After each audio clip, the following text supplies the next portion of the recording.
تکنیک اصلی برای درمان درد سیاتیک. کسی که اول از همه سیاتیک رو بیشتر دردش رو روی ناحیه کمر داره یا انتشاری برای پا داره، خب این تکنیک مخصوص اون پا رو میاریم بالا. ببینید این قسمت رو، خب ماساژ باید این قسمت انجام بشه همراه اون پا حالت چرخشی به سمت بیرون داره.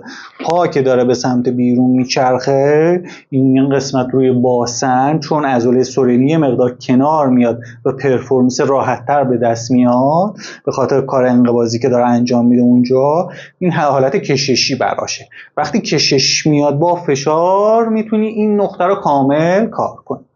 خب هم میتونی با کف دست پا رو چرخش بدی، کامل میافتن.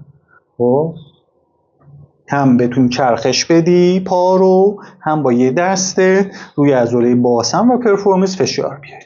تکنیک تکمیلی و کاملترش اینه که آرنج رو بذاری، با آرنجت بتونی پیدا کنی نقطهش. خب فشار که میاری پا رو بیاری به سمت بیرون و نگه داری.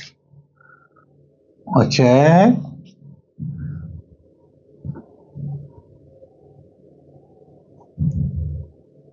خیلی تو این حرکت که سیاتیکشون درگیر باشه درد دارن.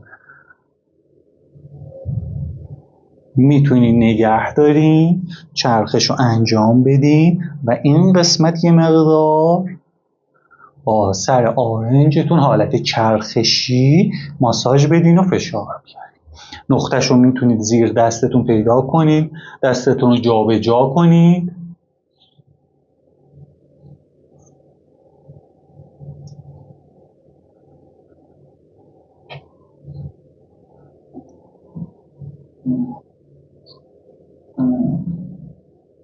این تکنیک ها جزو تکنیک های مت هستش، یعنی ماسل انرژی تکنیک هایی که هم کشش داره هم فشار داره، جزو تکنیک های تخصصی و ماساژ درمانی.